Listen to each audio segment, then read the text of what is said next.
Welcome everyone, including those of you watching online at a later date. I'd like to thank Jim Icenhour, longtime resident of Forts Colony, representing the Jamestown District, and Michael Hipple, representing the Powhatan District, for coming here today.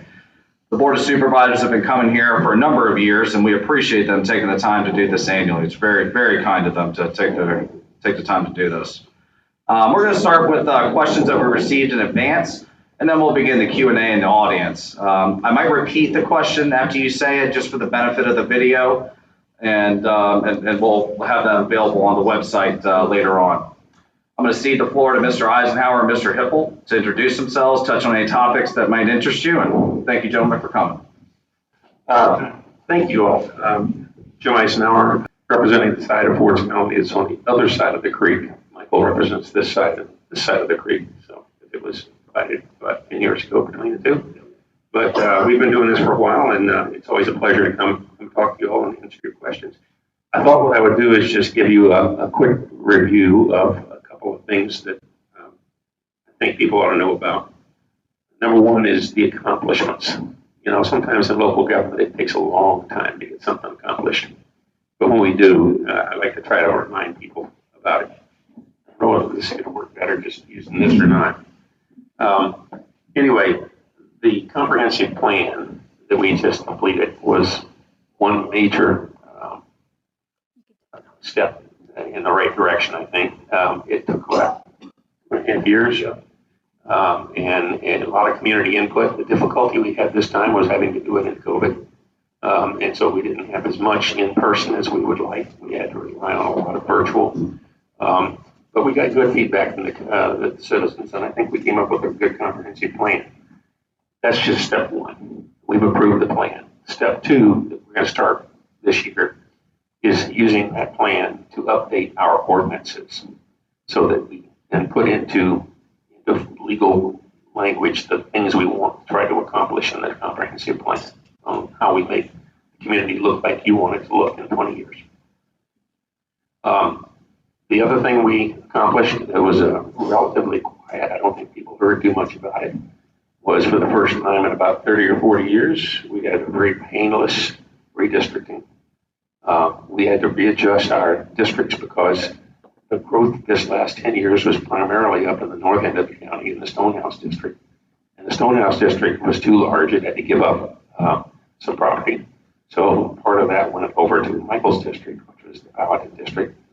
Then Michael had too much, so they had to carve a little off of his and give it to the Berkeley district. And then Berkeley had a little too much, and they had to carve off of that and give it to the Providence district. So it was just sort of a gradual shift counterclockwise around the county. And the Jamestown district right in the middle stayed the same, didn't move at all.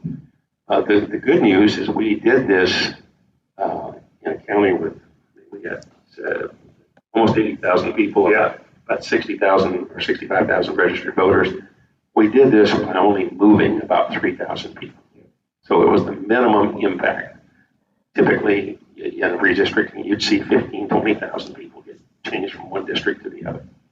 So that was, I think, something that I was very proud. We basically gave the guidance to staff and said, go do it. We came back. They said, here's what we recommend. Here's another option if you don't like that. We said, we like what you recommend. We did it. And it's been blessed by the Attorney General, so we're golden now. We're good.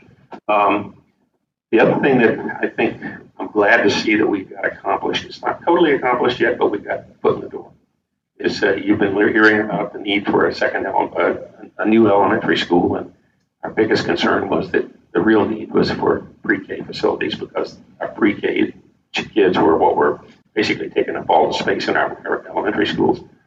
And we had a back and forth between the board and the school board for a couple of years about how we want to do this. And ultimately, they have made the decision, and this year in the budget, they asked to go ahead with the pre-K facilities. We've already given them the planning money.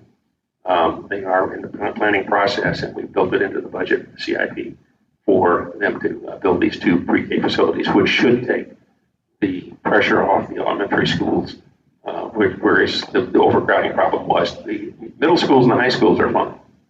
It was the elementary schools where we were having difficulty. We will be borrowing a little bit of money in the next couple of years to build those two facilities. Another thing I'll tell you is the challenges that still remain. And for me, the number one challenge, been sort of in the background for a little while, but it's rearing its ugly head again, and that is residential growth. On the average, if you take a look across the county, the average house in the county costs about $1,000 a year more in services than it generates in revenues. So residential, if you become, the perfect example of that is New Jersey communities where they're bedroom communities for people who worked in New York, and they didn't have any businesses to help support their tax base. And as a result, property taxes had wound up sky high. So it could be a losing position if you wind up being a bedroom community and build a whole lot of residential without anything balanced. If you take a look at that $1,000 a year, 1,000 homes is $1 million. And $1 million is about 1 penny on the revenue. So if we build a couple, 2,000 or 3,000 homes, that's another, $2 or $3 million that we have to come up with over and above what's generated by those new homes, which means everybody's taxes go up. So those of us who are already here wind up supporting the growth. How we get around this? We get around this by growing our business at the same time. So we have to diversify our revenue sources. We're not so heavily dependent on residential. But residential, if we have a real push on residential without any balance, that becomes a real threat to us financially. I will tell you that a couple of things we look for, the ability to have development help pay for itself to a greater extent. The only thing we really are allowed to do right now is called proffers. And that only occurs when somebody comes in and says, I want to rezone, legislative rezoning from one zoning to another. We have the ability to they can come and offer us, money to offset schools or infrastructure, water, roads, stuff like that. What we would like to have, and the General Assembly hasn't seen fit to give it to us yet, but we do lobby for it, is impact fees. And what that means is we sort of spread that cost across a wider number of projects. Right now, if you have a lot that's zoned for residential, you come in and you build, you're not required to do anything to help support the infrastructure. It's only when a new developer comes in and says, all right, I'll give you money for water or money for schools. If we had impact fees, then every time a new house was built, even though it was already zoned, they would pay a portion toward that impact on the facilities. That's something we would like to see. I think it would be a fair way to handle the cost of growth. But so far, the General Assembly hasn't seen fit to do that for us. Biggest thing we have right now that came out of this COVID was we found out that we actually have a better diversification of our economy than we thought. When we are heavily reliant on tourism, but even with the downturn in tourism, we got through much better financial shape than we estimated that we would. We did cut about $20 million out of the budget. When we get to talking about this year's budget, that's factors you need to consider about what we were trying to recover from over the last couple of years. The last thing I'll throw out there for the people to remember, we do try to help support tourism. We do have the Tommy tax. It's a 1% sales tax. It's levied in our area. Additional. That's why we have instead of a 6, I think it was 5 is the statewide. 6 makes it for the transportation, and 7 makes it for the Tommy tax for the tourism. So we pay 7% here, which is higher than most other places. Half of that money, which is about $12 to $15 million, goes directly to the Tourism Council. They use that for marketing our area for tourism. The other half comes to 3 jurisdictions. We get about $5 million a year. What we did was, when that first came out, we made a decision that we're going to use that money not for recurring expenses, but for one-time expenses, because we weren't totally sure how long it was going to be there, and we didn't want to become overly dependent on it. So what we've done is we've put that money into one-time projects, and now it is committed to our capital improvement program every year. So we put that money in to help offset the one-time costs of capital improvements. One thing that was addition that a lot of people don't know was that whole setup with the tourism thing, before it occurred, the 3 jurisdictions were basically giving some of their local tax money to the tourism alliance. It was about $2 million for the three jurisdictions. Our share was about $740,000 a year.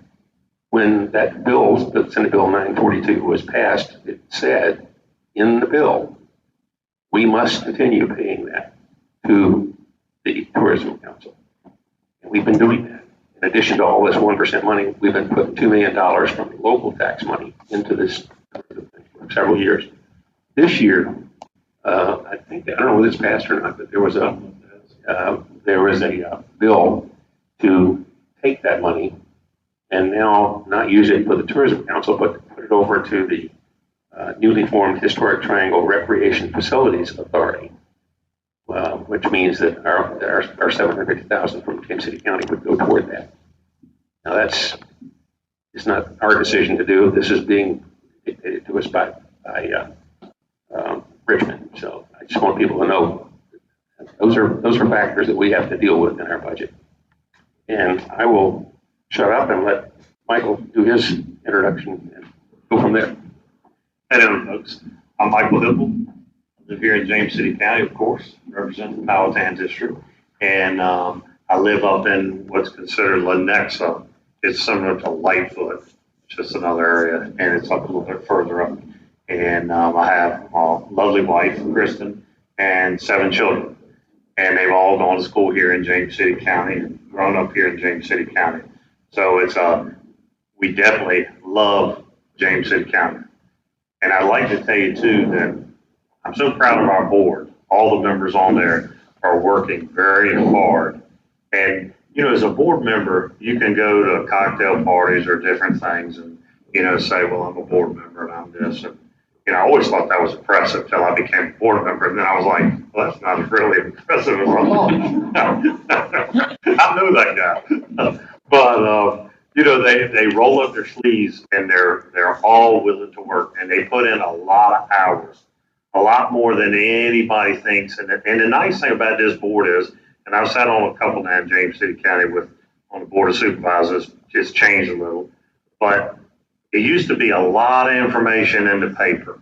The board's doing this, or the board's doing that, or the board's having trouble with this, or they're doing this. You don't hear that much now, especially with all the work that we're accomplishing on the board. And Jim's pointed out a few things. You know, we're looking at how much growth do we have in the community, and how much of this community, we hear a lot from the people that say, I want to keep this as rural as possible. I know I live over in Ford's Colony, it's very developed over there, but I want to be able to ride not too far off the road and see something that's unique, and the reason I moved here. You know, most of y'all moved to Ford's Colony because of the character of the development here, but you also moved here because of the whole environment around it. And so we're looking as we get pressure and all that, especially, it's not our local hometown builders, it's more of our, you know, big developers that are coming in, and some of them can do things by right, and they don't even have to come to the board. And we're looking at that because there's some big developers that are looking, that go, I can build on a 3-acre lot by right and start building tomorrow. I don't have to come into the board and say, I'm doing this, I'm doing that. So there's those loopholes we're looking at and trying to figure out, okay, we're going to look at a 1 to 20. So if you have more than 25 acres, you will be able to put one house per 20 acres. And it is not necessary to slow somebody from development. It's trying to take development and kind of work it. I'm a builder. I'm not a developer. I build one house here, one house there, do remodeling and that sort of thing. So if you need anything, let me know. No, I'm just kidding. I'll figure that out. But, you know, we're trying to slow that down. We're trying to protect these vital areas. We're looking out to 30 and 40 years from now. What's our community going to look like? And everybody definitely says, we don't want it to look like Newport News. And so we're trying to figure out where is that balance. And it's a very thin line, you know, because we believe in people's rights with their businesses and their houses and their land and all that. But also we believe in, as a whole, the citizens as a whole, what works good in the community. And sometimes by telling somebody, hey, we need to change this, it really puts more value into what they had than what they thought. So it's more of, and I go back to everything. Everything goes back to education for me. And it's not necessarily as education out in the college or high school or wherever. It could be education just by sitting and talking to somebody and going, well, I was thinking such and such. And then they start educating you of the process and the problems and the issues. You go, well, I never knew that. And, we've had a tax increase, and we have to do that to keep up with everything. And of course, I've had a lot of people write all of us on the board and said, you've had a tax increase of X. And why is that? This is going up, that's going up. So we looked at that and we said, let's cut a penny. A penny might not seem like a lot, but that's $1.1 million of our tax revenue. And then we looked on the other side of it, and the car tax and all that, and the personal property and all. We looked at it and said, instead of 100%, let's make it 75. Well, that was $9 million there. So it's $10.1 million that we were able to go back to the community and say, we do understand. We understand that the gas is going up, the power is going up, the rent's going up, the food's going up, everything is going up. But at the same time, it is, and I look at the county as a business, everything in that business is going up as well. And our employees, the wages and all the insurance and everything else is going up too. So how do I balance that for the citizens and to keep growing our community? We're low on officers. We could use a few more officers. We're where we need to be, but I keep looking at the crime that's coming this way, and I want to have a better staff of officers out there on the street to go, you know what, that's not a sleepy little town.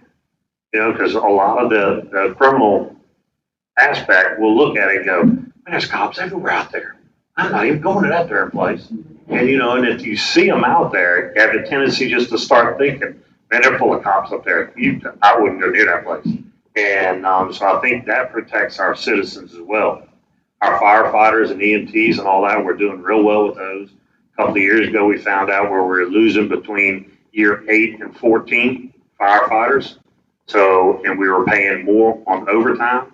So the board looked at that and said, you know what, we can pay them a better wage and save half of the overtime. So we switched that saved money for the citizens. And it's those little things that never get in the paper, never get told, and we're working behind the scenes, and when we're finished, we're just finished, move on to the next issue. Transportation. I'm on the Hampton Roads Transportation Accountability Commission, and with that, we're working on the Hampton Roads Bridge Tunnel. And I pushed very hard for that in this area. That's a $3.8 billion project there, and I just approved 300 some million today. I'm on the finance committee as well with that project, and in order to keep things moving, we just saved $24 million in refinancing a bond for Hampton Roads, which adds to our transportation. And some of that money, we're hoping to take some of that and utilize that towards the last part of I-64. We only have 8.7 miles to get out of James City County, but we got to get the rest of the way all the way through. So, and it all ties into congestion relief. There are so many stipulations that, okay, if it's not congestion relief, then we're going to look at something down in Virginia Beach for congestion relief. And before I got on that board, a lot of our money that we were spending here, and in this part of Virginia, we spend 19.8% of all transportation funds we put into transportation here. And those funds were moving out of our area. We got them to stay in this area to utilize them here. And everybody's like, well, that's regional. What is that doing for James City County? But we were able to, this board was able to parlay $3.7 million to end up with $100 million worth of transportation effort. And if I could do that in my business, I would retire. So the board did excellent work just by maneuvering and saying, how can we utilize our funds? We're also looking for any funds we can find for recreation. In fact, there's the new Upper County Park up in Brickbat. I was just talking to John Carnifax this morning about money that he's looking to get, and I think it's $100 $100,000, I think, is this one is coming up to fix that part up, and that will all be matching funds. So we could spend 200 and get 100 for free. So those are the things we're always constantly, and our staff's great about looking for those things, and it saves us as citizens, because, you know, it's funny when people come and they ask me, do you know how much taxes I'm paying? I said, you know, I'm here too. I know it's, you know, and we're not too bad on our tax. I don't think here for what we have, because I travel all over working, and I see what's out there in the communities that are similar to James City County. And I look at our parks, what we're doing, our stream restorations, what we're doing in our infrastructure. We're now, you know, everybody is, you know, has a trouble at one time or other with Cox. We've now opened up James City County. We've now opened up James City County to another firm from Shenandoah Valley. They're going to start in 2 places in James City County. And the nice thing about it, real great company so far to work with. And what they're doing is they're going to put fiber optic to your house. So not only do you have the speed coming in, you have the speed going out, where, you know, we're lacking right now. So that's going to speed up everything. They're going to start with 2 areas in James City County and then work from there. It's going to be a thing that if you're there within for 3 months or 30 days and you don't like it, you can opt out. You don't have to do a 2-year contract. So, and that's going to help us as far as with Cox. And I'm not saying bad about Cox. Anybody think that they've heard me a few times on the dais, and but it gives us that other option. So then that makes all the players kind of come to an equal level there. So that's what we're doing in that area. Also, we're looking at as Jim pointed out, with the schools.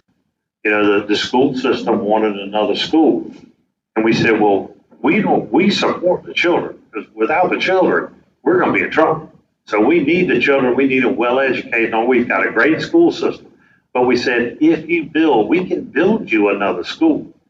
That's the easy thing. It's maintaining it through all the years. It's staffing it, having it. Said, what about Bright Beginnings and the pre-K and all is our issue? What about if we take and add on to the school?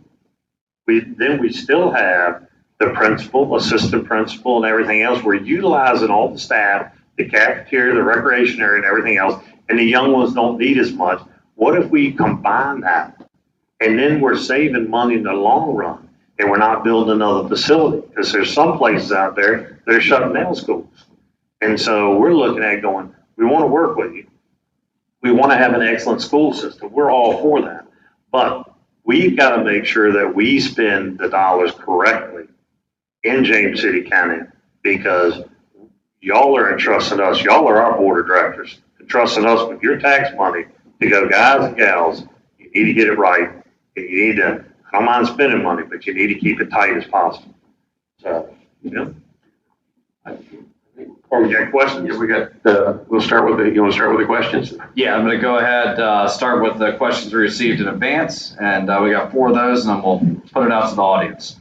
First question is, please discuss and offer JCC website direct link for information compiled by the county regarding JCC various crime statistics for gated communities versus non-gated and countywide, and JCC's proactive public dissemination policy of such information.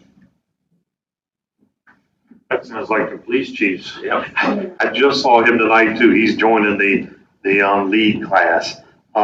This is some information that we can ask the police chief and go ahead and get that back to you, so that we make sure we get the proper information and do the comparison of the difference. So we'll get that back to you. And either Jim or I will get it to the county administrator, and he'll get with the police chief and get that information to you. And we'll pass it back through to the HOA, so you can, if you want to publicize the contact. Good question. It's a good question. I don't know the degree to which that is collected right now, Right. But it's something that we're always willing to bring forward to them, to have them, see what they have and how they can put it together. I did have a chance to talk to our previous chief, who's now one of our assistant county administrators, Brad Ryan, and I don't believe that they have been actually done any analysis of difference between gated versus non-gated communities, but it's something we'll ask them to take a look at and see what they can come up with. Great, we appreciate the follow-up. Thank you.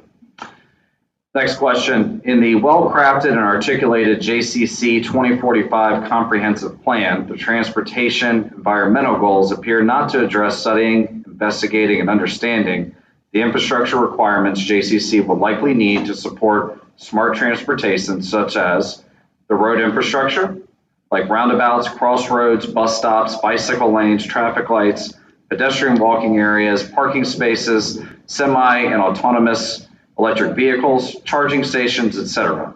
Should JCC endeavor to begin exploring smart transportation? Let me make it, I know you're going to talk about it mostly, but let me just make the intro, and I'll tell you, a lot of folks don't recognize one thing. You've moved here. Virginia is a little unique. We in James City County own no roads. All the roads are the responsibility of the state. Now, it's not the same in the cities. The city of Williamsburg actually has responsibility for their roads, and they also get some funding from the state. So I always get questions about why doesn't James City County do this or do that about the roads? And the answer is, well, we can call up Rossi Carroll, who is our VDOT representative, and we can talk to them about what we can get them to do.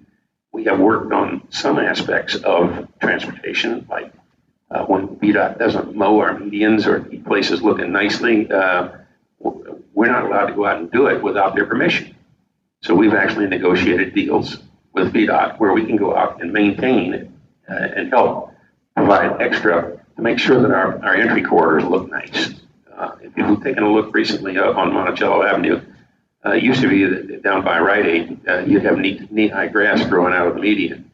And the crews are taking care of that. I believe we actually have used volunteers from the regional jail on some of these projects. We're paying them to come down and do that.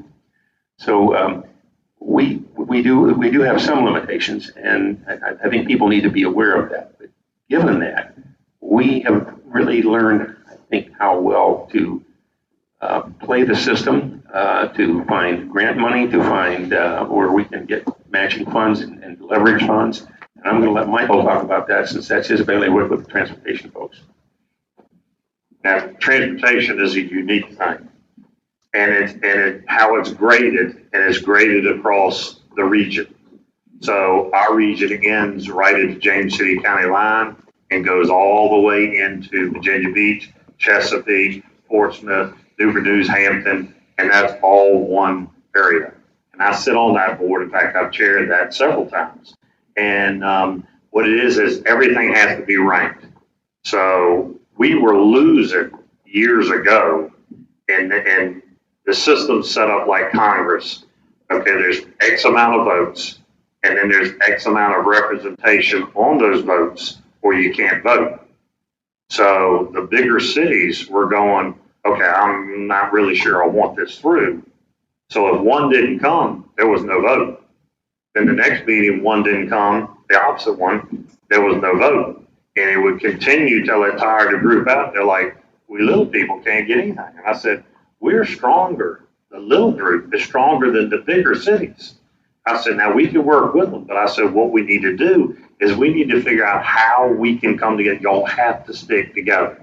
Because it used to be something was like, I want this, I want this. And I'm like, well, James City County wants this, York wants this. What we need to do is start coming together and going, okay, what can we do? And there's a limited amount of funds in the state for us to do this. But what can we do, and what is the biggest bang we can get out of it? When we hired Kevin Page, and he's our director for HR, Hampton Roads Transportation Accountability Commission, he has been a godsend. He knows all the ways to work everything around.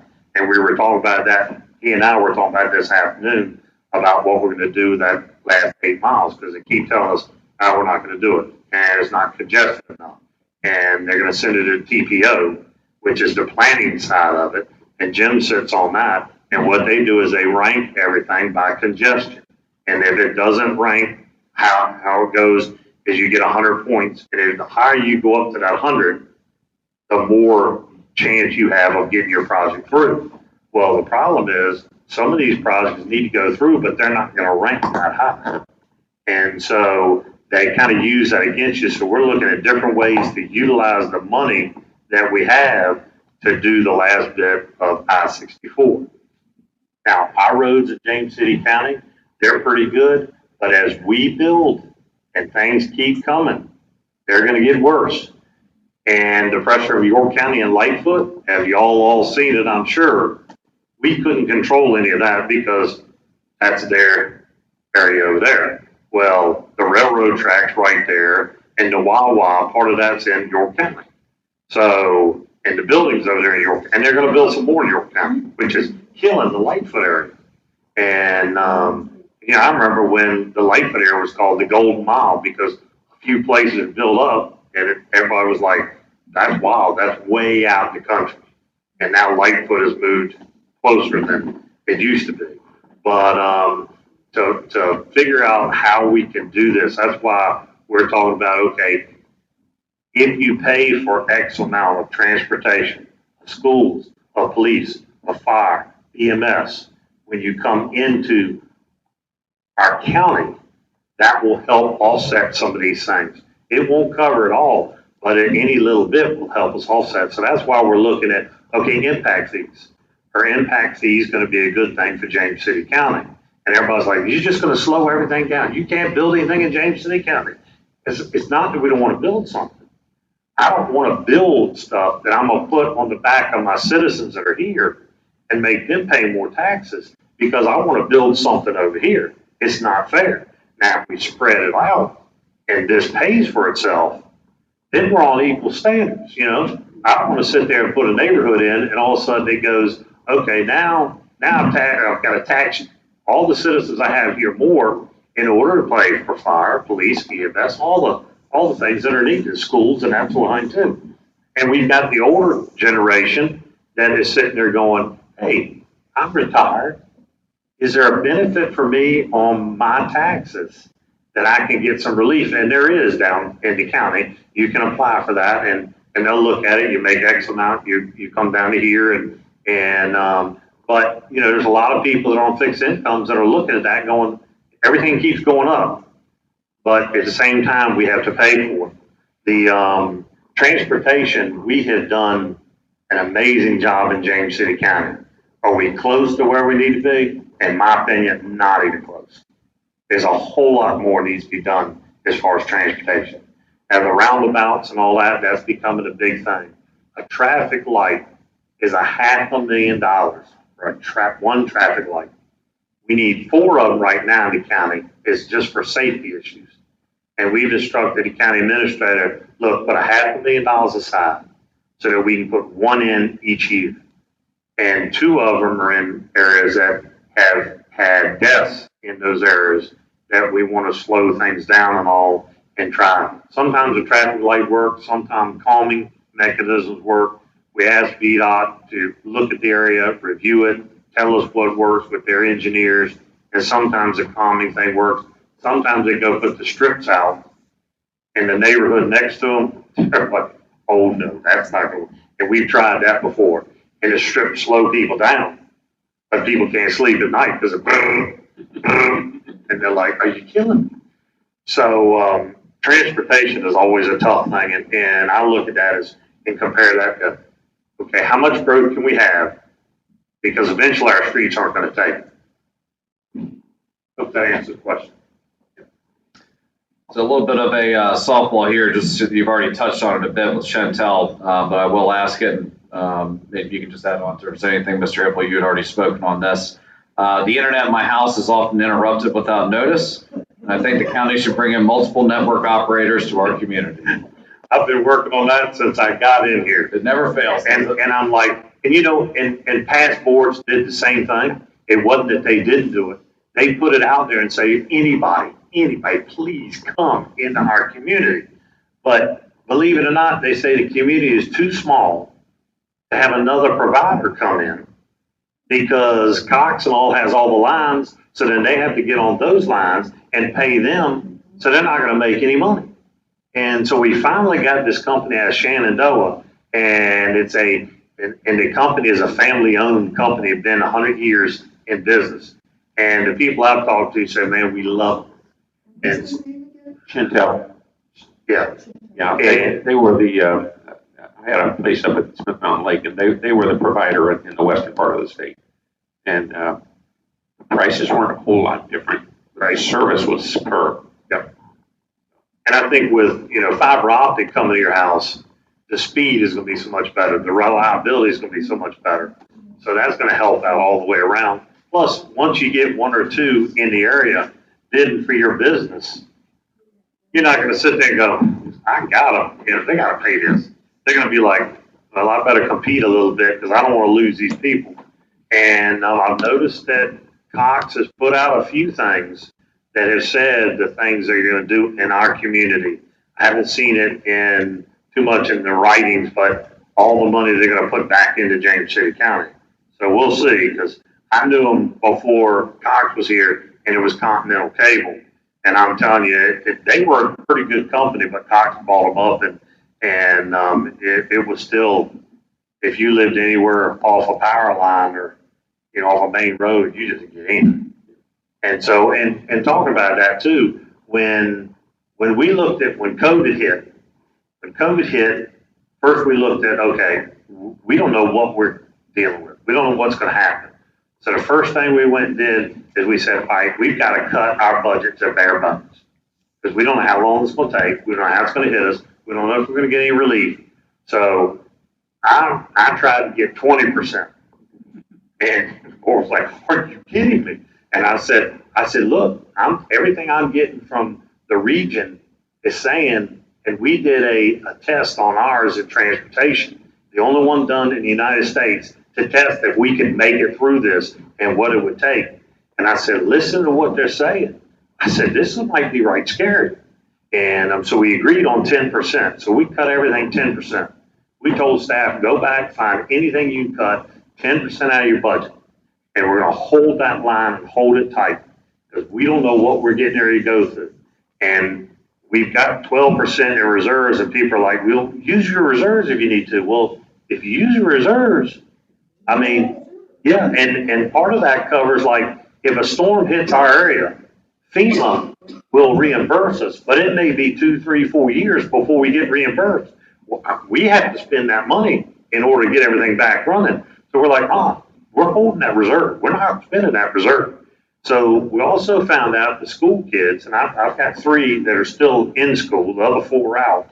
And we found out with that the children, one of my children got knocked, and I had hot spots because I didn't have Cox out where I live. It's beautiful. I do now, but it's beautiful in the area. But Cox was like, we don't come out there. And it came across the road, but not any further. And so I was, lost some of the old meetings. It was funny. I was railing on them. And so I was like, my child has been knocked offline 43 times trying to attend school in one day. I said, he's a smart little fella, but he's still struggling, and he's got to catch up and all that. So then, we'll put our hotspots on buses. So in the winter, the parents were ringing around the bus with a hotspot, and kids are being knocked in and offline and everything. They're sitting in their cars or running to keep the heat going. And I'm like, are you kidding me? We're pretty advanced here, and this is what we've got. So I thought about it and talked to the board, and I said, look, I think we can do this. I think we can get the money that the federal government is putting out to go in and get these hot spots taken care of and get cable runouts. Well, Cox said, there's no way we can do it. I said, I'm in construction. If you drop a line to my house and you hook me up, whether it's buried or not, it don't take any time to do that, and you send me a bill, now I'm one of your business partners. I said, now I can pay you that. And they said, well, we still got to bury it. I said, send me the bill for everything. And then you come back later and bury it. I don't care if you bury it in February, but we have a December deadline, and we need to get all these children. So we got almost every one of the children that were out there trying to get to school. And we called the school board and said, this is the program we're going to do. Well, that came from this board. And they said, this is the program we're going to do. This is how we're going to pay for it. And we're going to get these children on the internet so that they can learn in school, so they're not having to ride up the road and try to figure out how to go to school. I said, this feels like we're up in the mountains somewhere. And I said, it's a shame, but, and most people don't realize that's even going on and know that program even existed. I know my neighbors where it ended, the last lady at the end, have several neighbors down further, and they're like, how about us, Michael? And I said, well, unless you had children. I said, it doesn't cover you. It only covers the lady at the end. She has children, and the rest of you. One was a doctor and all. And I said, and the thing with the longer you go with cable, you go into, you start with 1, the best service. And when you get to 7, you don't have anything. And he was at a 7. And they're like, you won't have anything here. You don't hardly have dollars. So, but with this new company coming in and the fiber optic, they can run that and it won't affect it. There won't be that tiering of we can't get to you. And but some of the houses, they were $5,000 and $8,000 they were trying to give the people. For $8,000, I can run it to your house. Well, it's on that pole right there. We don't come across the street. I was like, that's a darn shame. So I love my job, and the Jim does too. So I can talk all night and tell you all kinds of, and I want to keep on track. I'll tell you, it was when we got that. That was one of the most satisfying votes I think we've taken, because we've been asked so many times, why can't we provide another? We've been trying.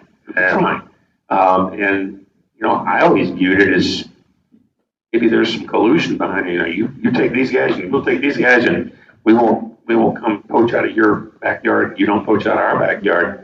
But as local government, we want as many in here as possible for competition, so that you have competitive service. And I understand that they are looking at coming into Ford's Colony fairly shortly. From what I understood from talking to Drew earlier. And so when we voted on it, I said, how long will it be before you can have, cable installed and be able to cover lots of places in the county? And they indicated within 2 years. So we're getting there. That's one of the small successes, but it'll be nice when we get a little further. Congratulations on that, Mr. Icenhour is correct. We've been trying to work with them to get them in here as soon as possible. We'll continue to do that. Great. Next question. Can you enlighten our audience about recent reassessments of properties in our county? I think everyone has recognized the recent escalation in property sale values over the last several months. The market is extraordinarily hot, with homes sold within days of listings and sales prices well over asking prices. This appears to be temporary, but if the county has decided to opportunistically find a way to increase revenues by reassessing homes based upon these recent market pricing escalations, the tax rate is subsequently decreased from 84 to 83 cents per 100. But with these dual changes, the county stands to gain about 9% more in revenues. If these market prices are indeed temporary and real value of the home settle back, will the assessments be reduced to previous levels, or will we need to be subjected to these new assessments irreversibly for the foreseeable future? Let me start once you finish up, okay? First of all, Michael indicated what we went through with the budgeting and COVID, and we wound up cutting 10% out of the budget. Now that's about a little over $20 million. $20 million. And our staff, I think, did a very creditable job in estimating. It was all guesswork. We had no experience doing this. But we went to our professional people on the staff and said, give us your very best estimate of what you think our revenues are going to be given the circumstances we're operating under. And they came out with somewhere just under 10%. And so we settled on 10%. They were very good over the 2 years, the existing fiscal year we were in, and then the new one once we got into COVID very permanently. They basically cut to the bone, and we did a lot of our work by virtual. We learned how to do that. I don't think county services suffered too badly, but we basically cut a lot of money out. Now, one of the things we cut, people have to understand, we are one of the smallest counties in the entire United States that has a triple AAA bond rating, all three agencies. We have one of the best credit scores of any county in the country.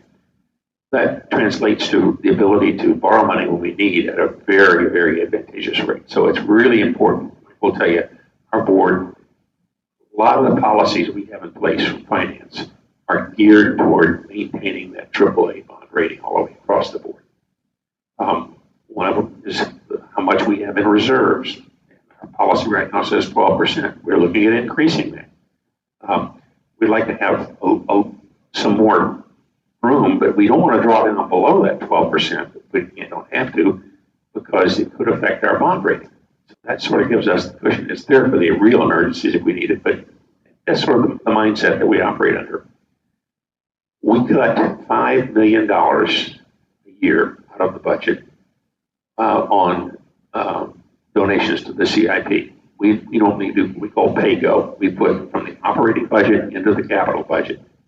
We put $5 million a year so that when we do projects, we have some money already there. We don't have to borrow it all. We quit that. And that was one of our policies that could affect our AAA bond rating. So once we got through this, one of the big things we had to do, the two things that we faced in this budget year was recouping and putting that $5 million back into the CIP. That's a lot of money every year. The second thing was we were like all the rest of the commercial entities in this area. We are really suffering for labor, and we are losing people to other jurisdictions in these kinds of jobs because they pay a little bit better. So we wound up having to do a pay raise. We did a pay raise this year of 5%, and we get a $1,500 bonus, one-time bonus on top of it to our employees to try to help stem the tide and get us through. We've had some places where we've had to close down the convenience centers because we don't have enough staff. We've had supervisors working the pool over at the rec center because we don't have enough staff. We're like everybody else, we're really short-staffed.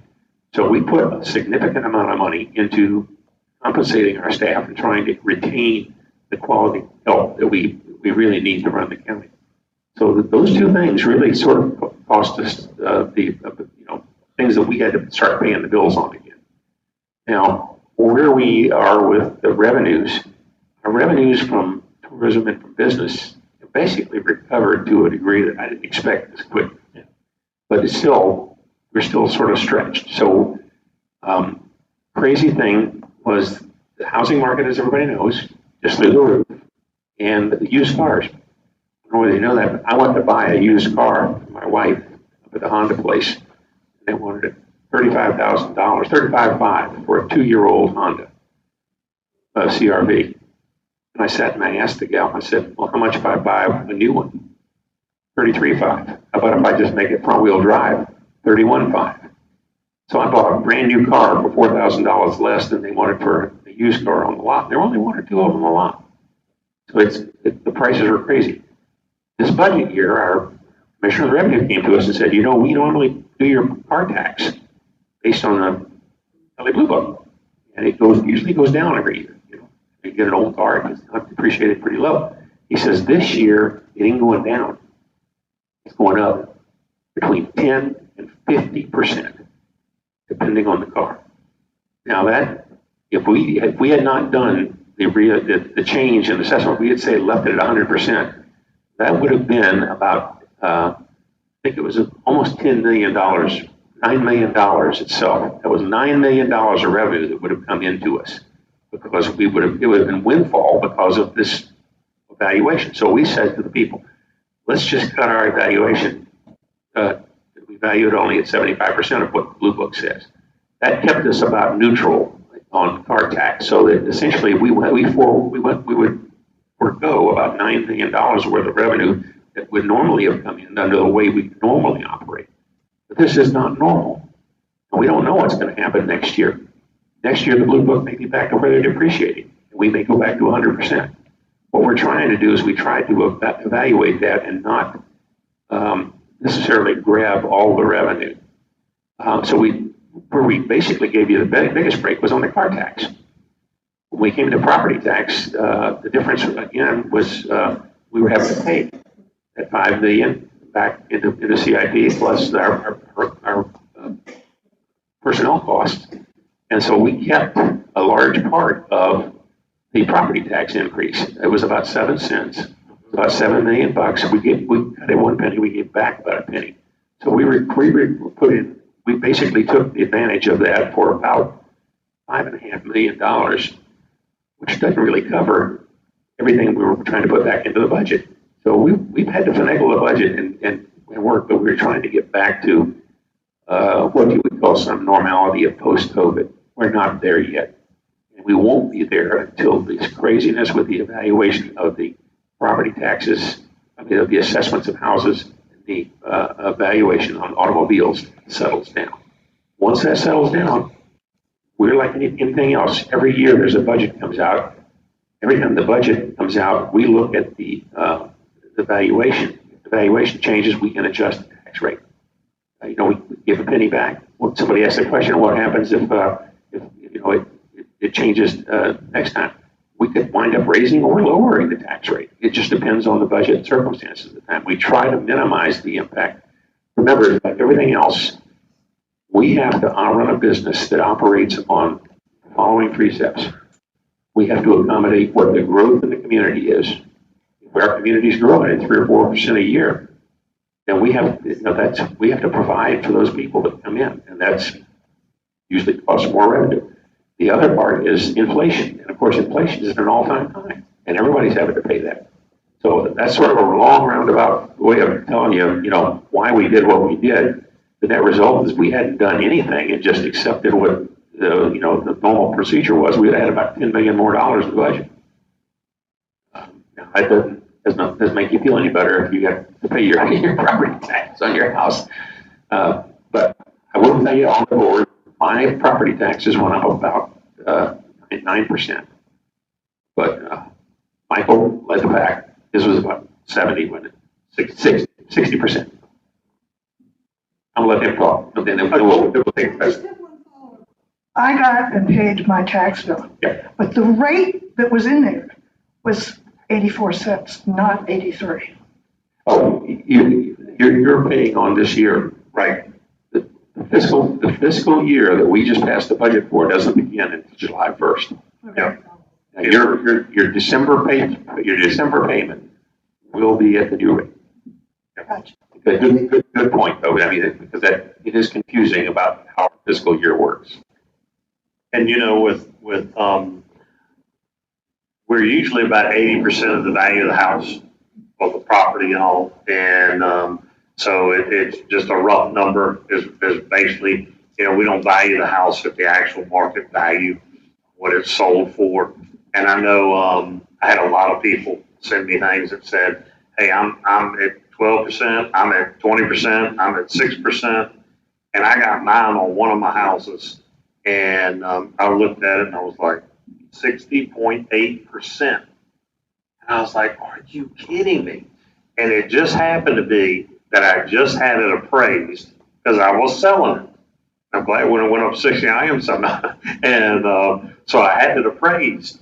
And what the county is taxing me on, which is more than what I paid last year, 60.8% more for this coming year. My assessment, or my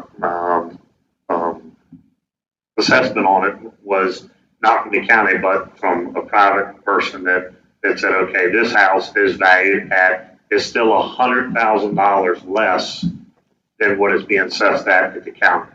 So I said, well, I looked at it and said, well, I still got $100,000 that I'm not paying taxes on. But how much inflation is in there, which there is some for this bubble that we're going through, but it's not $100,000 on that house because it's not a very big house, and it's in a nice area, but it's not in a neighborhood like Ford's Colony or anything. It's a little small area, but I looked at that and said, well, I don't want to pay any more taxes than I have to. I don't like paying taxes, never have, never will.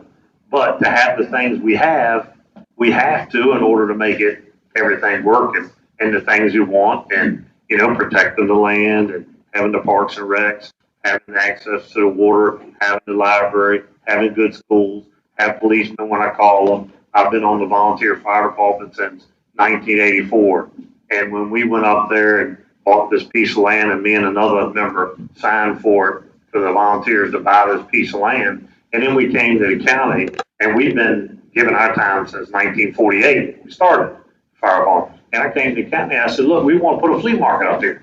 So we make a few more dollars, so we buy supplies and do more for the county. They're like, no, that's illegal. You can't do that. I said, do what? What do you mean I can't do that?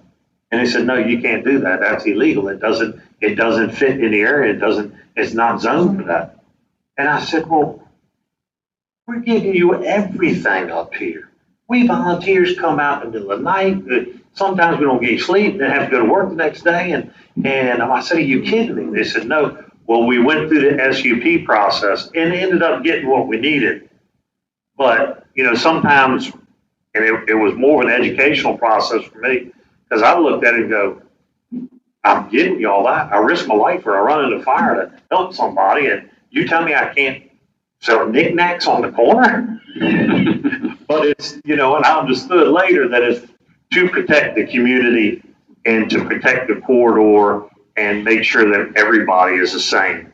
And we ended up working with the county. The staff was real good. We got what we needed, and the volunteers. In fact, we just built the volunteers a brand new station up there. It's Station 1, state of the art, beautiful, beautiful station. But that's another thing that our money goes to is building firehouses. And when we got the triple bond rate, and Jim's right, we were the smallest community in the United States. And it was unheard of that if a community under 100,000 people would get a triple bond rating. And we did. And I was in New York when we went through all the stuff, and I was chairman of the board at that time and went through everything we needed to. And I even told them, I said, look, we're so frugal with our money. I know y'all are going to give us triple. And the county administrator at that time, he was like, are you kidding me? This is our first run at it. And I said, I know you're going to do triple. We're not going to fly back to thank you. I'm just going to thank you now because I'm not spending the airplane. And they started laughing. But, it's those things. And we came back, and once we got that and made that announcement, we started looking at all our debt that we had, and we started refinancing everything. And that money went right back in the coffer. And then we were able to do pay-go and not borrow on that. So it started accumulating, and it really made a big difference in the county. And I tell everybody, I said, we were just growing up. We were teenagers, and now we're adults figuring out how to spend our money and what to do with it before. And there's some other projects that are coming up that you'll see in the near future that we need to do right now. Our buildings and all that they're not bad shape, but they need repairs and all. We're right now with our buildings and our people and all that, we have half the space we need for our people. And it's just getting worse as we're going. We bought a couple more buildings and stuck some people over there and remodeled, stuck some people over there. But we're looking at something that we probably will announce maybe at the next meeting that some thoughts that we're having. So I don't want to preempt the board and everything they're doing. But it'll be good news for them. Well, he's basically talking about building the Hipple building. No, it isn't. I don't want my name on anything. Well, I would say we've gone through those. Do you want to just open it up to have folks now? Absolutely. So we'll open it up to the audience. If anybody has a question they'd like to ask them, please do so.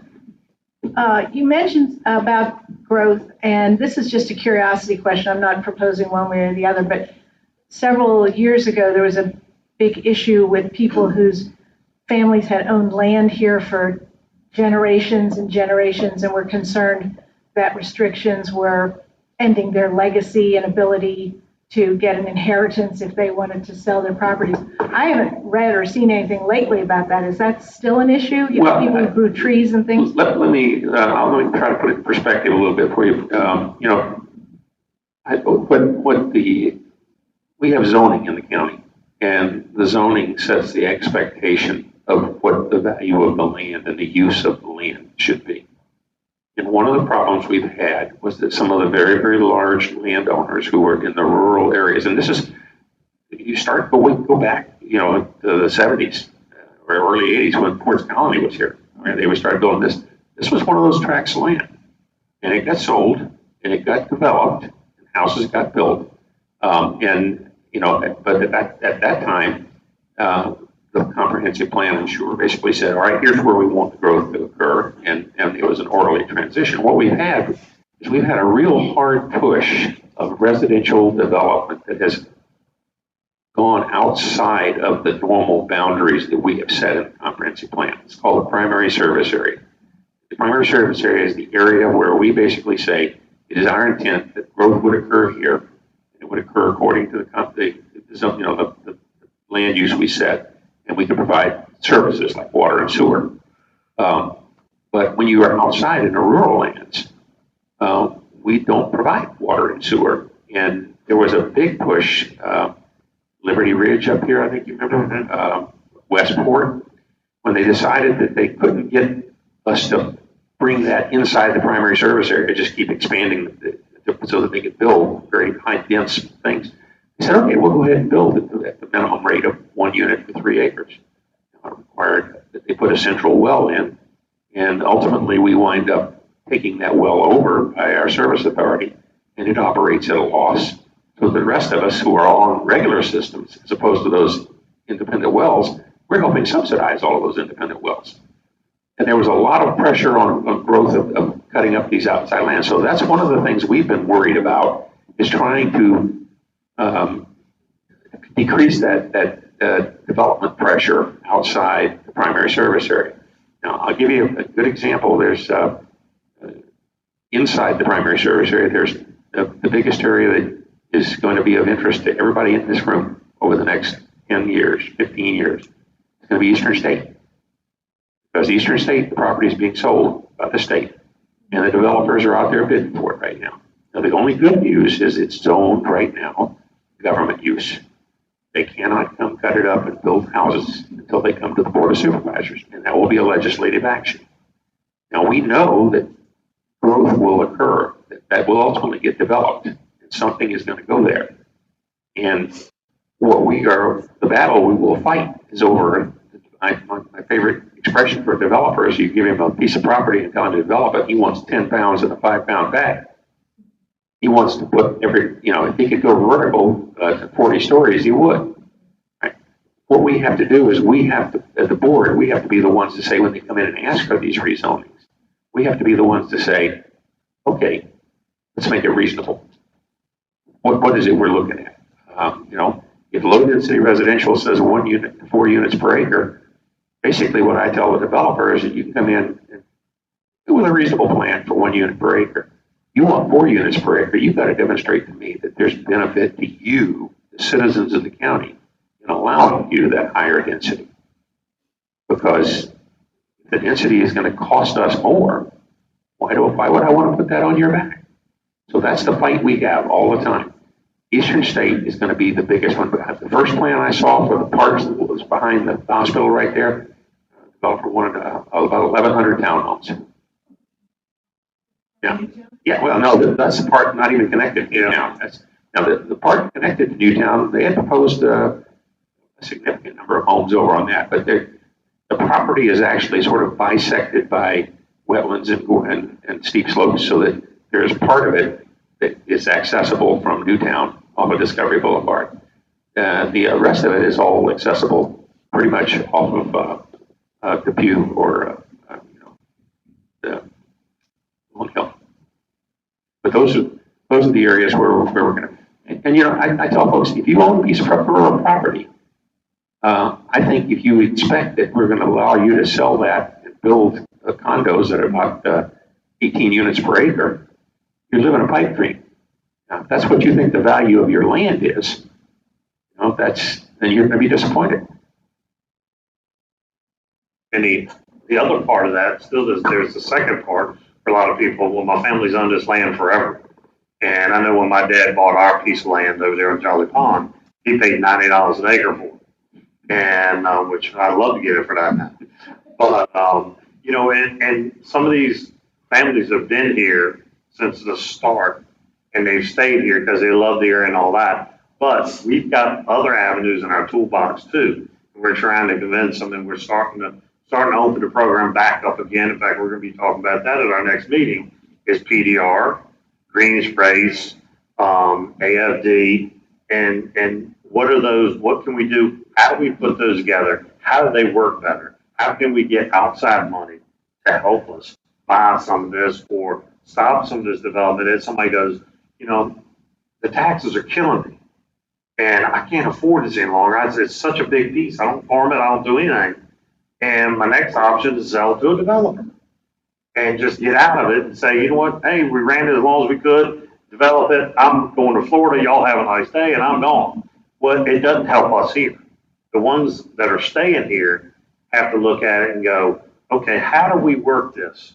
Okay, maybe we can do it with purchase development rights, and then you're able to do your taxes. Maybe your taxes come down because you're in the AFD, and so you're in the agricultural district, and you connect to that. In fact, we've got 12 of them at our next meeting we got approved. Yeah. And so we're looking at other options and everything else in order to make sure that they're out there, and we're trying to expand that. We're going to hire someone just to do that and work with planning as well to try to expand that in order to keep the open spaces as much as we can, but also know that there'll be infill developments here and there. I'll add one thing real quick. All the acronyms that we use here, it's all basically tied to land preservation. How do we go about preserving some of these lands instead of just becoming Northern Virginia or Newport News? So that's really a focus of the board. But one of the things that I've noticed, we now have approved 3 solar farms. And the last one we approved was fairly small, but it was 1.1 megawatts. Yeah. It's up on Racefield Drive. There is prime agricultural land. And our concern was that it was a piece of property that would have been perfect for a developer to come along and cut up into 3-acre lots. But the owner now has a 35-year lease with this people. The land is producing revenue for him, and it makes it more affordable for him. It essentially puts that property into a 35-year preservation mode, because 35 years from now, when the thing, and part of the thing we approved says how they clean it up and restore, and must restore it to the original thing. So now we basically protected a piece of property for 35 years, but we've given the owner the ability to generate some revenue out of it. So those are the kinds of things that we're trying to look at to try to help people keep value in their land, but not just develop everything itself. And at the same time, that's going to generate revenue and taxes for James City County. So we're not only helping them pay theirs, but the solar farm's going to pay taxes as well. So we've worked with them in order to do that, but also been able to reap a few more dollars into our revenue source. Yes. This one was Wells Street. You can drive right by it, you wouldn't see it.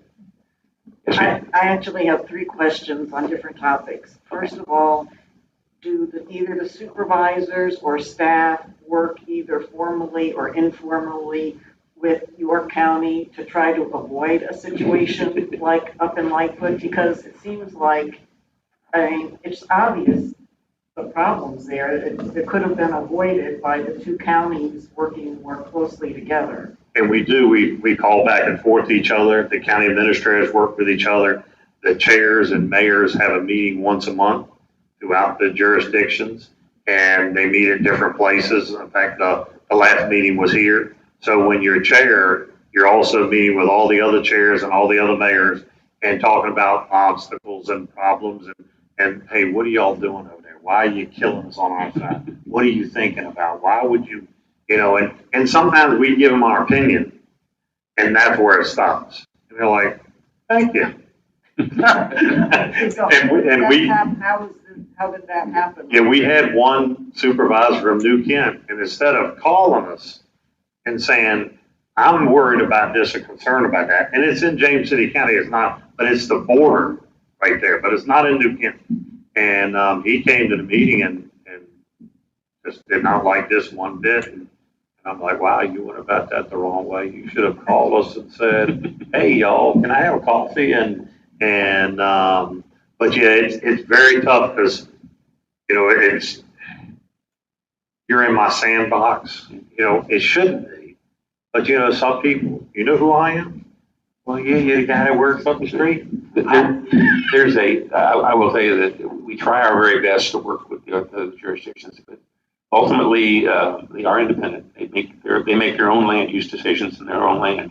We try to address with them what the impacts of their decisions are on our community. conversely, what the impacts of our development is on their community.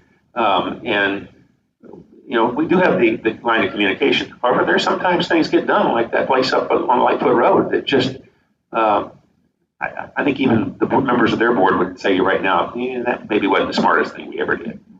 And, you know, that's just, unfortunately, is sort of a fact of life. But rest assured, we do try our best to influence it, but we don't always succeed.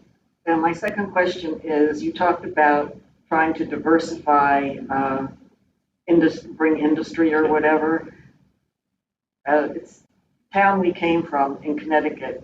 The property taxes were very low because there were financial services businesses that didn't, you know, spew smoke or, I mean, not heavy industry, but how are we doing with trying to get either like internet companies or people that, companies to, Our last one that we brought in here not too long ago, and they actually haven't done their major expansion yet, but they're in the process of doing it, was Navient.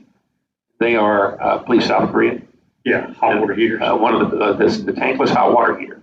And what they did was they basically picked us. We became their. I think they came from California. Yeah. They picked us and they moved into the old. Used to be the John Deere, and then was Lumber Liquidators.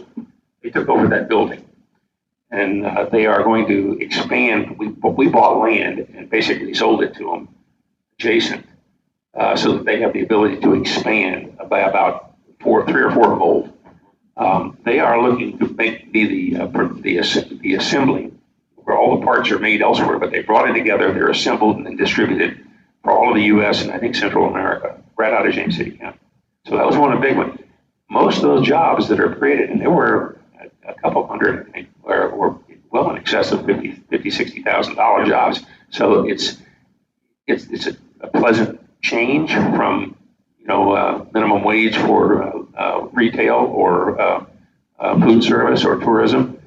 So I think getting those kinds of companies in, we are working on a more regional basis with our workforce development folks in the state to try to bring some of this in.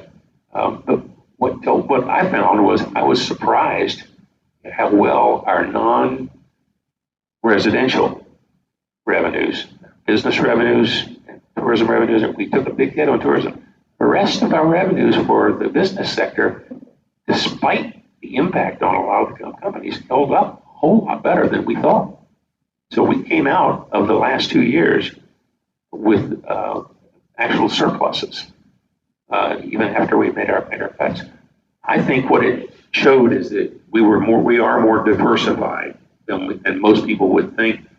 It's just one of those things that it's not. There's not a brass band marching down every time we open one of these things, you know, unfortunately. And we're not the only one with that issue.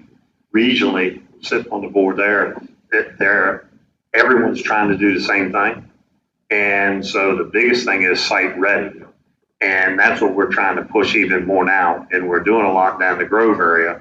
And we purchased some land and swapped land with owners down there and giving them right of ways across certain areas that they couldn't get to in order to develop that land, but also end up with a piece of land that we can do, say, a white box or something there where we have a structure that somebody can move in, 100,000 square feet, you know, or better, because that's what they're looking for.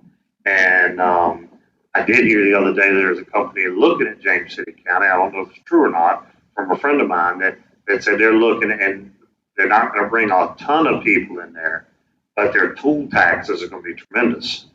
So that's depot tax and all that we can, you know, that you're not having to deal with, okay, we have more people. We're getting more taxes for the tools and the manufacturing that they're doing. So we're looking at all that. Our EDA is working real well, and we're working regionally as well in order to try to figure out, you know, how do we fit, because they've done a whole inventory across our region. And, okay, who's got the bigger sites? Now whose sites are ready? Now those sites are ready. Can they move in today? Or is it they're ready, but their board has to decide? There's some in Suffolk that are huge sites, but their boards half and half. They're not going to develop those sites. So I'm like, you shouldn't put them on the list. Because if they can't develop it, maybe somebody will come up here and grab one of our smaller pieces. And we also have an agreement regionally too, that if we want to partner with one of the other jurisdictions and they have a company and they have the money and we have the land, then they can pay and put them here. We can get a portion of the tax and they can get a portion of the tax. And then that way, since they can't develop there, rather than them lose it, we say, look, a little bit's better than a lot. We'll put them in here and we'll split the revenue on the tax side. One of the benefits for James City County is that we do tend to have a little more available for development than like Newport News and Hampton. Pretty much built out a lot of their places. They don't have a whole lot of available land. So that's one of the things that they're looking for. A lot of the business I think you're looking at will be related to two major projects. One's the port expansion. We get a lot of port traffic. And the other is this big Dominion offshore wind. It's going to attract a lot of heavy industry. The offshore wind project.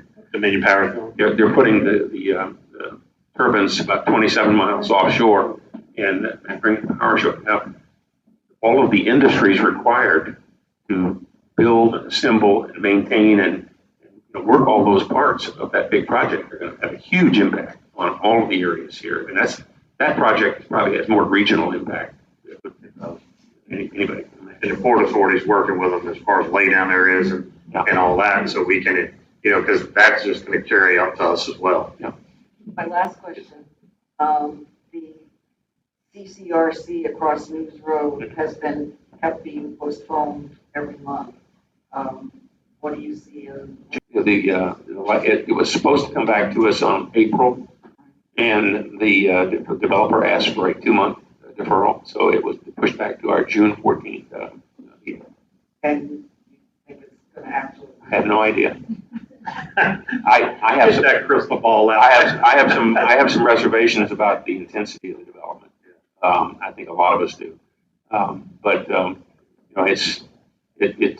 it'll be one that the board will have to wrestle with on June 14th. We have a question right over here. Just wait for the microphone. It's really upsetting, all of the, going back to your initial comments, Jim, about the pressures on the residential tax base. It's so important to bring in clean businesses that can relieve that. It's very frustrating to those of us who are retired to see all the money going into tourism, realizing that this is our tax dollars going to for-profit businesses. For-profit businesses. It's infuriating. So, one offsetting factor here would be if we could bring in some more businesses here. There's too many buildings that are vacant, too much commercial real estate that is vacant. Do you have anything? So you talked about the build-ready sites, which is critically important to this. You have any other thoughts about what we can do to fill these empty storefronts all over James City County? About 4 years ago, that was an issue that I kept noticing because I would wander around here in my district and look at specific places and count the number of empty stores. But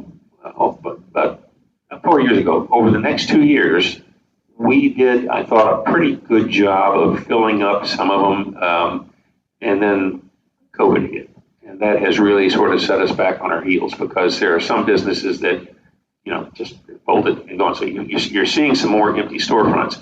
I will tell you, though, if you take a look, one of my favorite places to throw rocks at was the Lightfoot area up there because they built the Ferris Theater and they built a little CHKD building and then they built all these outbuildings and they sat empty for years. The first thing that went in was the ABC store. Right. We've had two pet stores up there, and the second one seems to be doing reasonably well right now. But I drove through there the other day, and it looked like they are actually beginning to fill that up. Drive through Newtown. Yeah, well, Newtown. Newtown is the one that is frustrating to me because I've asked the people who run Newtown, why would you let a building sit empty? Why wouldn't you at least maybe adjust your rents so you have it occupied and have and unfortunately the people who run this thing are out-of-town investors. And I have been so frustrated in talking to the county administrator and the county attorney and our economic development folks about what leverage do we have to try to get these folks to do something. And the answer is we really don't. You know, unfortunately, it's the way we are dealing in Virginia. Local government really doesn't have a whole lot that we can do about it. Although we constantly bring it up, we constantly are trying to work on it. We have had some successes. Newtown is the one place where we have had over on the Main Street there. It's terrible there. Well, Midtown Row is in the city, and that the Midtown Row is. When they built that, it reminds me an awful lot of Legoland in East Berlin when I was. And and we throw rocks at each other. You know, and that's another decision I think that people in the city of Williamsburg probably didn't make a real good one.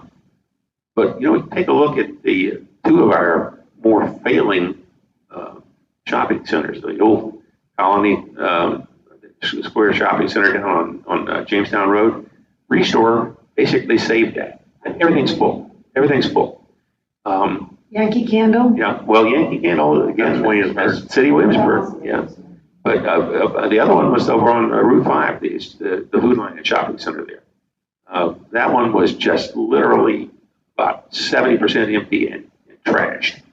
It changed ownership. You know, you drive by there now, and there's still a couple empty storefronts, but not many. It has filled back up again. So a lot of it has to do with the individual owner and what their motivation is. And I wish we had some leverage over Newtown, because that to me is that Main Street on Newtown is an embarrassment.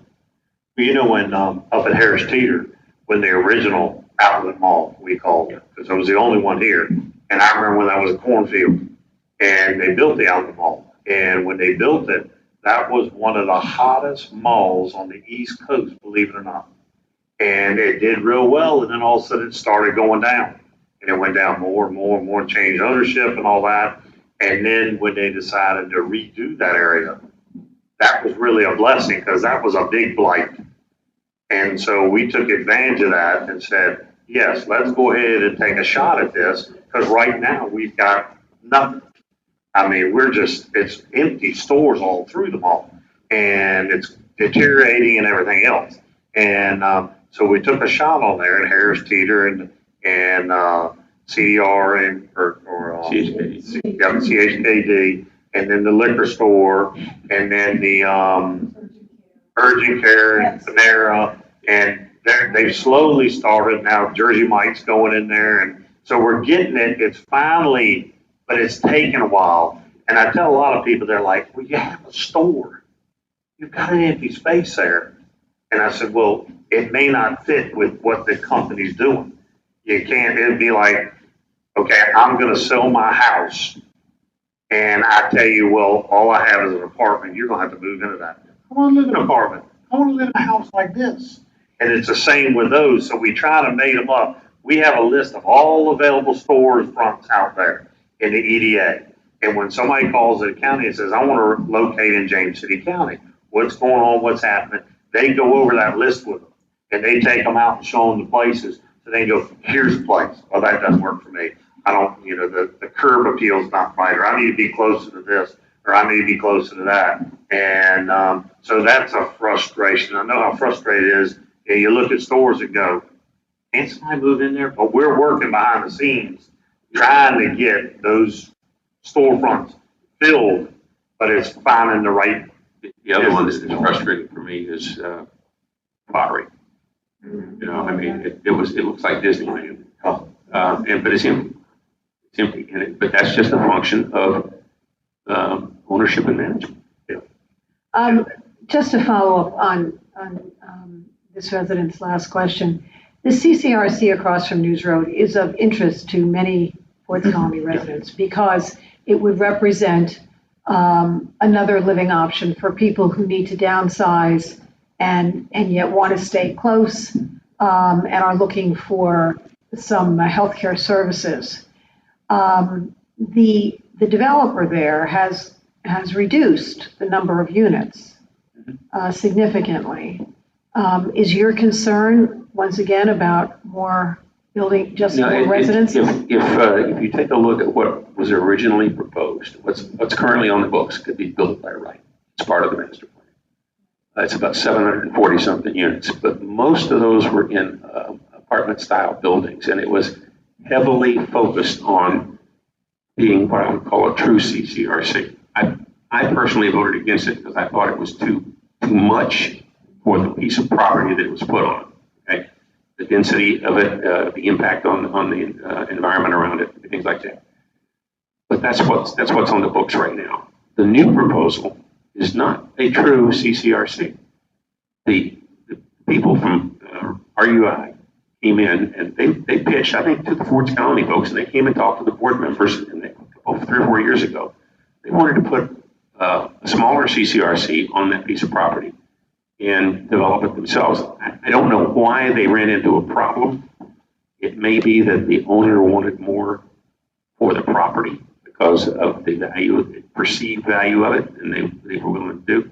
Because they were talking about building a smaller CCRC that was a true CCRC. And I could probably have easily supported that. What they wound up doing was they wound up deciding they couldn't do it because of the cost, so they had to go find somebody else to help subsidize it. And what you have now is you have a CCRC that's a very nice little building. It would be a wonderful facility. I think it would meet the needs of the community. But the price for doing it is 286 very, very high-end cost houses on a very tight piece of property. And, you know, I told them, if you take a look at how the density of that is calculated, when we did this original proposal, people may go